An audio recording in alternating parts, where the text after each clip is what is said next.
316에서 350쪽까지 6개 사례, 실제 낙찰받은 사례 갖고 한번 좀 분석해 볼 건데요.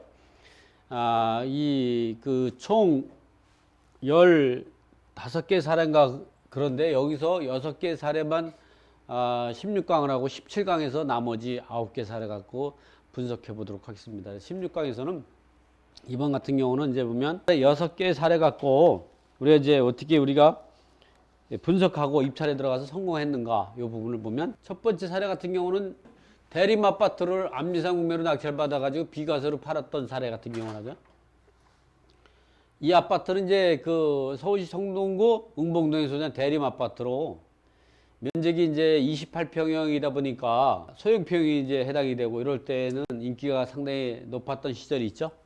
여기에 보면 아파트 내부가 이제 방 3개랑 주방 겸 거실 그리고 욕실 1개로 구성되어 있다. 그리고 인근에는 버스 정류장이 있고 도보로 7분 거리에 지하철 5호선 행당역이 위치해 있고 가까운 거리에 광희중학교가 있어서 교육 환경도 좋고, 또 그 인근에는 이와 같이 한강공원 등이 위치하고 있어서 실수요자들이 그 희망하는 아파트. 이렇게 보면 우리가 이제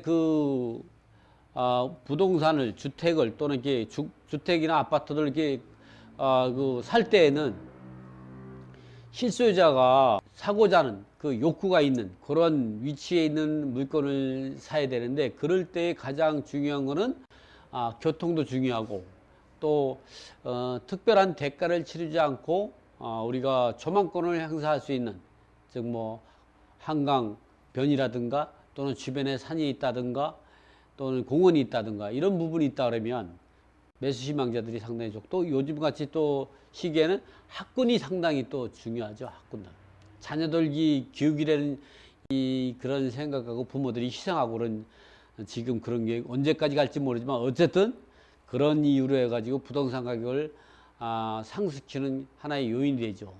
지금 같은 경우 보면 이거 같은 경우는 이게 한강공원이 있어서 특별하게 대가를 치르지 않고 조망권을 유지할 수 있는 경우, 내부 그 구조도를 보면 방이 3개고 욕실이죠. 28평형. 이렇게 사진을 보면은 이와 같이 여기에 위치하고 있는데, 이 행당역이 이렇게 여기에 있어서 한 5분에서 7분 거리에 이제 위치하고 있어요. 이제 정소령 부부한테 이 아파트를 사게 해줬는데, 이 아파트를 정소령이 이제 부부가 낙찰받아. 이 정소령 부부라는 건 일부러 가명을 쓰다 보니까 이렇게 군 계급을 좀 달아봤죠. 재밌으라고. 별 의미는 없어요. 이 때문에 여기 실명을 쓰기 위해서 정소령 부부는 이 아파트를 공매로 낙찰받아 거주하다가 비과세로 매각하면 높은 수익을 얻어. 우리가 이제 부동산을 투자할 때 우리가 놓치지 말아야 되는 게, 비과세는 굉장히 우리 개인들에게 주는, 부동산 투자에 주는 가장 큰 혜택이에요. 그렇기 때문에 여러분, 이 비과세하고 일시적 이주택을 통한 또 비과세, 이렇게 이런 방법을 잘 이용하고, 나머지 또 투자하고 싶다면 이제 개인 사업자라든가 또는 법인 사업자로 하게 되면 주택 수에 포함이 안 되니까, 그렇게 투자하는 방법을 잘 이용하면 1년에 한 2-3개 정도 샀다 팔고 하면, 그로 인해서 우리가 노후 연봉이 확보가 되는 거죠. 어쨌든 이런 것도 온비디에서 입찰 정보를 내어보면 이렇게 물건 정보고 물건 관리 번호가 나오고, 이 대지는 43.865 제곱미터고 건물은 75.51이 전용 면적이거든요. 감정가는 5억인데 얼마까지 떨어지냐면 3억까지 떨어져. 이게 왜 그러냐면 2018년도 이때는 법원 경매도 거의 65% 이렇게 막 낙찰되고 막 이랬어요. 이때가 좀 부동산 경기가 안 좋을 때였거든요. 근데 생각해요. 이 가격을 사가지고 지금까지 가지고 있다고 생각하면 큰 수익을 얻을 수 있죠. 제가 이제 한 30년 동안 이렇게 부동산을 투자하다 보면 느낀 게 뭐냐면, 제가 옛날 생각을 어느 한순간 이제 자다가 새벽에 한 3-4시에 일어나가지고 이 생각을 했는데, 내가 30년 동안 부동산 투자하면서 실패한 건 없나 이 생각을 해봤어요. 했더니까 바로 샀다가 바로 팔았는데 그게 많이 올랐다, 이런 기억을 많이 받아요. 그러니까 부동산을 샀다 팔고 하는 것도 좋지만 어차피 먹고 살아야 되니까 그렇게 갭 투자를 해야 되지만 중요한 건 뭐냐면 좋은 물건은 대수는 이 팔지 말고 오랫동안 가지고 있다가 그 이 미래 가치를 철저하게 내 수익으로 쟁취하는 그것도 비가 특히 10년이면은 장기보유 특별공제 80%까지 받을 수 있고 물론 이제 그게 이제 거주냐 아냐에 따라 다가 있겠지만 그리고 이제 비과세 9억까지 비과세 받고 비과세 초과되는 거는 그것도 또 이제 장기보유 특별공제를 뺀 나머지 갖고도 또 일정 부분 그 혜택을 볼 수 있기 때문에 이런 부분들은 상당히 우리가 좋은 제도로 잘 이용해야만이 부동산 투자 성공할 수 있다. 그래서 비과세를 우리가 철저히 생각해야 된다. 그래서 정수령 부분도 그런 부분을 생각을 많이 했어요. 그래서 3억까지 가격이 내려가 있는데 그걸 분석을 해보니까 뭐 지분도 아니고 또 이 그 암세 정보를 보니까 임대차보다도 김미영 씨가 거주하고 있는데 1990년 8월 6일이고 말소 기준 권리는 1987년 2월 20일인데 800만 원이다. 근데 이거는 여러분이 말소 기준 권리로 생각할 때 조심해야 돼. 이 800만 원은 상한하고 등기부에서 말소 안 할 그럴 수가 상당히 있어요. 그래서 이런 경우 800만 원이 말소 기준 권리다 이걸 확정 지면 안 돼요. 그래서 이런 것들은 그런데 두 번째 이게 없다고 해도 90년 10월 10일이니까 이거보다 빠르죠. 이 9천만 원. 그렇기 때문에 근데 말소 기준권 이거가 있고 이거보다 임차인이 빠르다 그러면 이거는 다시 한번 확인해 봐야 돼요. 900만 원은 상한될 가능성이 상당히 높아요. 그렇지만 두 번째까지도 그 말소 기준을 기준으로 하더라도 대항력이 없으니까 이거를 낙찰받더라도 낙찰자가 인수할 가능성은 없다 이렇게 들어갈 수가 있는 거죠. 마지막으로 이제 입찰 정보 내역을 봐가지고 공매재산 명세서를 확인하는 거죠. 공매재산 명세를 확인하면 공매재산 명세서를 확인해 봤더니 어떤 경우가 나오냐. 이 아파트를 낙찰받으면 이제 입찰한 금액 이외에 추가로 인수할 권리나 인수할 금액이 있는가를 확인했는데 있다면 그만큼 비싸게 사는 셈이 된다. 그래서 이러한 권리를 확인하기 위해서 앞에 온미디에서 중간에 있는 암재산 정보에서 임대정보와 등기사항 증명서 등을 확인했더니 인수할 권리를 이거 없다. 전부 말소 기준보다 후순위이기 때문에 인수할 권리가 없다는 거죠. 이럴 때 꼭 분석할 때 꼭 확인해야 될 것이 공매재산 명세서를 확인해야 되는데 공매재산 명세서는 지면상 생략해버렸어요. 하지만 여러분은 꼭 확인해야 돼요. 그리고 주민센터에 전입대 열람을 통해서 이제 그 2차적 그리고 등기부를 확인해서 2차적 이제 그 확인하는 걸 우리가 놓치지 말아야 한다. 그래서 이 아파트는 감정가가 5억 원이었는데 입찰하기 전에 시세조사를 했더니 4억에서 4억 5천만 원밖에 안 갔어요. 그러더라도 3억까지 가격이 떨어진 거는 상당히 가치가 있는 거죠. 그렇다고 하더라도 3억 원으로 저감되어 매각시가 진행되어 있는 것은 또 다른 이유가 있지 않은가를 확인했어요. 그랬더니 아마도 우리가 모르는 또 다른 함정이 있을 수가 있다. 이렇게 우리가 처음에 공부를 하고 입찰에 들어간 사람들은 이렇게 가격이 떨어지면 뭔가 있는 것 같죠. 뭔가. 그런데 필자가 확인해 본 경우가 선순위 전입세대원이 있었지만 선순위 전입세대원이 있었지만 이 선순위 전입세대가 체납적인 소유자의 배우자였기 때문에 낙찰받고 인수할 권리가 없다. 그런데도 가격이 이만큼 하락하게 된 것은 부동산 경기가 좋지 않았던 이유와 공매로 매각되는 문제점 때문에 그렇다. 경매로 매각되면 이보다 훨씬 더 높은 가격으로 매각되지 않나 생각했는데 우리가 권리 분석을 할 때 특수물건은 우리가 특수물건을 투자하면 여러분 특수물건이 아니고 특수물건이에요. 특수물건이 왜냐면 부동산도 될 수 있고 동산도 될 수 있고 해서 물건이라고 하는 거예요. 특수물건을 투자할 때 특수물건이 뭐 대단한 건 줄 알아요? 여러분 주변에 널려 있는 거예요. 제일 쉽게 따지는 거는 선순위 전입 세대주가 있는데, 세대주라고 따지면 세대원이 있는데, 여기에 체납자 겸 소유자가 남편이에요. 그런데 이제 선순위 전입 세대원은 부인으로 돼. 이러한 경우는 이 사람이 퇴거를 해버린단 말이죠. 경매나 공매에서 이렇게 선순위 이거 채무자 겸 소유자, 체납자 겸 소유자가 남편으로서 세대주 역할을 하다가 퇴거를 해버리면요, 부인이 전입세되면 이게 마치 선순위 임차인 같이 돼버려요. 이 사람이 권리시구 배분 요구하자면 대항력을 주장하는 거 이 같아 보이거든요. 그래서 이런 거는 법원 경매는 이게 이제 부부관계다 이런 표시를 많이 하는데, 공매에서는 이 표시가 잘 안 될 경우도 많아요. 경매도 표시가 누락되는 경우도 있고. 그럴 때 이 사람이 부부관계라는 거를 어떤 등기부를 확인하고 또 이 전입세 열람을 통해서 확인해서 분석하고 이 사람이 배우자다만 확인할 수 있으면 지금 공매 물건처럼 싸게 살 수 있죠. 제가 얼마 전에 어떤 일이 생겼냐면 실제 한번 제가 보여드릴게요. 이게 이제 공매가 아니고, 공매도 마찬가지로 경매, 최근에 내가 낙찰받아져 가지고 그 성공하겠는데 아주 간단한 거예요. 아주 간단한데 금액을 1억 한 뭐 거의 5천 이상 싸게 샀죠. 한번 보여드릴게요.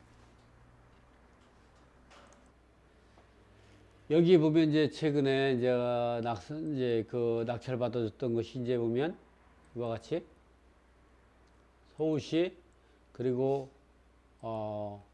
관악구 봉천동에 봉천 우성 아파트가 있어요. 여기 보면 진행 물건이나 매각 전부를 한번 검색을 해서 이렇게 보면, 그리고 물건의 종류를 아파트로 제가 해서 한번 검색을 해 보겠습니다. 여기 보면 이제 이 물건이죠. 이 물건은 이제 그 물건이 43평형이 아파트인데 이것이 6억 3천이 있어요. 지금 이거 뭐 8억이 넘을 거 같죠, 지금은. 근데 입찰 들어갈 때 당시에는 얼마였냐면 한 7억 5천 정도 이 그 물건이 갔었어요. 근데 이게 6억 3천이냐면 입찰도 2명밖에 안 들어왔죠. 이게 정상적인 물건이었으면 왜 그러냐면 여기 보니까 말소 기준 권리는 국민은행 근저당인데 이렇게 선순위가 2008년 2월 8일 돼 가지고 다른 사람 입찰 못 들어가고 이와 같이 2명만 입찰 들어왔죠. 그래서 이렇게 6억 3,200에 샀는데 이걸 어떻게 들어갔냐? 제가 입찰하기 전이니까 언제냐면은 1월 7일 날 전입세 대금을 띄워봤어요. 띄웠더니 이 사람이 퇴거한 거예요. 그 이유를 생각해 보니까 왜 그러냐면, 지금 와 생각하니까 이 5억 9,230만 원 이 입찰자가 의도적으로 전입신고를 자기가 입찰 들어가기 하루 전에 퇴거하지 않았나, 아니면 2, 3일 전에 퇴거하지 않았나 생각이 드는 거예요. 근데 여러분들은 그냥 입찰 들어갔다 하면 입찰 못 들어가는 거지. 이거 인수해야 되니까.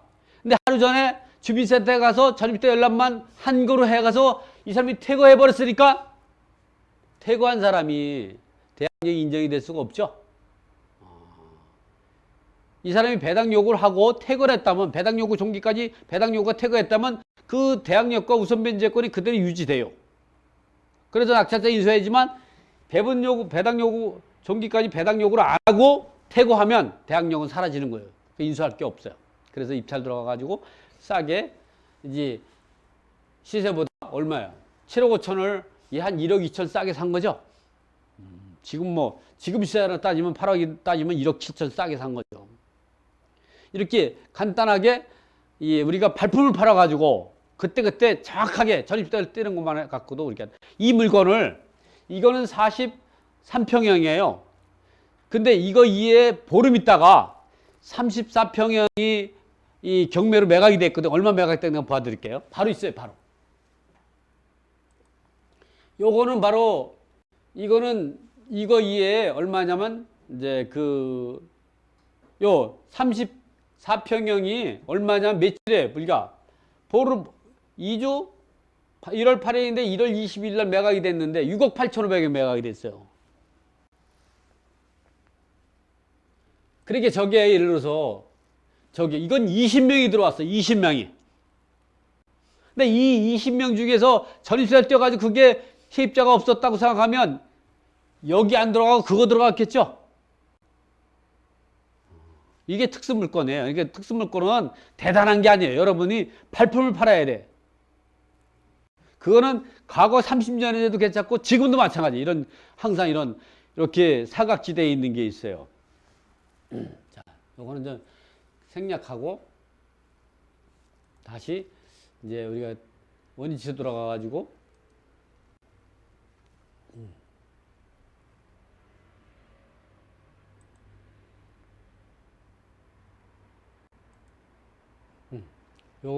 이 물건으로 그래 가지고 우리 이와 같이 선순위 전입세원이 있을 때 요걸 잘 생각해야 돼. 그리고 또 하나 뭐냐면은 입찰자가 잔금을 납부하지 않은 거 있잖아. 그것도 특수물건이요. 잘 분석하면 최소한 1억 이상 쌀 수 있어요. 근데 원인을 보면 잔금을 미납한 사람이 똑바로 알아서 미납한 사람도 있을 것이고 그럴 때 입찰 들어가면 안 되죠. 그렇지만 소유권을 취득할 수 있는데도 불구하고 그거를 낙찰받고 찾아갔는데 점유자가 올바른 이야기하지 않는다고 해서 그거가 거기에서 현혹돼서 그걸 인수할 거로 생각해서 잔금을 납부하지 않은 경우가 있어요. 그럴 때는 우리가 또 다르게 분석할 수가 있는 거예요. 이런 부분들이 있으니까 이렇게 이런 것도 잘 분석하면은 최소한 아파트를 사더라도 이건 법원 경매로 사도 1억이에요. 공매로 사면 1억 5천, 사람은 2억까지 싸게 살 수가 있는 거죠. 어쨌든 이 물건을 보니까 이렇게 두 사람이 입찰 들어왔어요. 그래서 3억 3,850만 원에 사가지고 이거를 이제 비과세로 살다가 비과세로 팔아가 수익을 높였던 건데, 다음 거는 이번에는 이제 상도동의 다세주택. 요 임차인 같은 경우는 사실은 이 흑석동 쪽에서 전세로 살다가 24평 아파트를 전세보증금 1억 5천으로 살았는데 4년을 거주했는데 임대인이 5천만 원 올려달라고 기분 나빠가지고 싸우고 나가겠다고 이렇게 돼버린 거예요. 근데 이 사람이 돌아다녀 보니까 전세 물건이 없죠. 그래서 이 사람을 공매 물건을 사준 거죠. 왜냐면 그 당시에 이때 산호동 같은 데는요, 사당동, 향도 같은 경우는 이 시세의 90%가 전세 보증금이었으니까 그런 물건들이 많이 오르죠. 그래서 이 물건을 이제 공매 물건을 사준 거예요. 전용 면적이 68.2이고 2억 4,400이 감정평가했는데 1억 7,080만 원까지 떨어졌으니까 뭐 조금만 보태면 사는 거죠. 이건 많이 올랐어요, 가격이. 여기를 보니까 말소기준건 2006년 11월 16일인데 임차인은 얼마냐? 전입신고는 2006년 8월 8일이요. 전입일은 2006년 7월 14일이고 확정일자는 2008년 8월 8일 주간. 그러니까 대항력은 2006년 7월 15일 오전 0시, 확정일자 우선 면제권은 2006년 8월 8일 당일 주간에 효력이 발생하게 되는데 이 가압류 말소기 2010이니까 당연히 이게 먼저 배당을 받게 되죠. 그래서 인수할 거 없이 이사 비용도 안 들어가고 취득할 수 있었던 거죠. 그래서 이거 입찰 들어가가지고 몇 명이 들어왔냐면 4명이 들어왔어요. 여기 이제 입찰 들어갔는데 입찰서만 제출하고 내가 입찰서를 3개 쓰고 입찰서만 제출하고 하나만 입찰 보증금 넣었다. 그러면 이 2개의 무효가 2개 여기 표시되는 거예요. 그러니까 내가 3개를 입찰해가지고 하나만 입찰서 제출하고 2개를 입찰 납부하면 내가 2개 여기 되고 나는 입찰서를 한 번만 제출하고 입찰 보증금 납부했는데 다른 사람이 입찰서만 제출하고 입찰 보증금을 납부하지 않았다면 그 사람이 여기 표시가 되는 거예요. 요거는 입찰서를 제출하고 입찰 보증을 납부하지 않은 사람이 여기에 무효 처리되는 거다. 여기는 입찰서를 제출하고 입찰본지까지 모두 납부한다. 그래서 1등, 2등, 3등, 4등이 되는 거예요. 그래서 1억 8,600에 한 거죠. 그러니까 전세보증으로 사가지고 많이 올랐죠, 이게. 이 정도가 지금 뭐 4억씩 가죠, 지금요.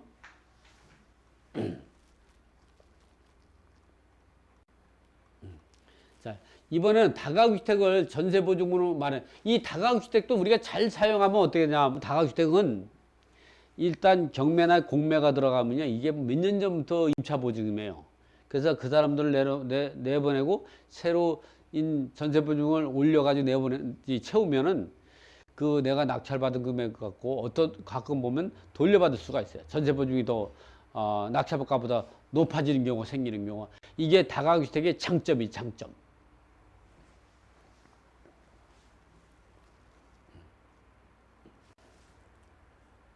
그래서 이게 이런 장안동에 있는 다가구주택이고 이런 다가구주택을 갖다가 이제 그 대지가 195예요. 그러니까 뭐 3, 6, 18, 60평 정도 되지 대지가. 그리고 건물이 253제곱미터니까. 그리고 감정가가 7억 6,700인데 이 부분을 이제 얼마 전 5억 3,700까지 떨어졌으니까 이런 거는 내가 낙찰 받으면 어떻게 하냐? 내가 거주하면서 내가 이제 한 3층에 거주하고 1, 2층 세만 놔도 한 달에 한 100만 원 정도의 월세, 100에서 150 정도 월세가 생길 수 있는 거죠. 그래서 이런 부분들은 우리가 이제 장점이 있는 거예요. 그래서 물건 세부 정보를 보니까 토지와 건물이 지분이 아니고 전체가 매각이 되는 것이고, 압류세 정보를 보니까 임대차가 이런 내역들이 이렇게 기재가 돼 있는 거죠. 말소기준권리를 보니까 말소기준권리는 2009년 9월 10이다. 그러면 2009년 9월 10이니까 이 사람들은 대학력 없지만 이 사람만 대학력 있죠. 근데 이 사람들이 전입신고 확정일자이기 때문에 이 사람은 최우선 변제권으로 다 배당을 받기 때문에 여기에서는 인수할 권리가 없죠. 간단히 생각하더라도.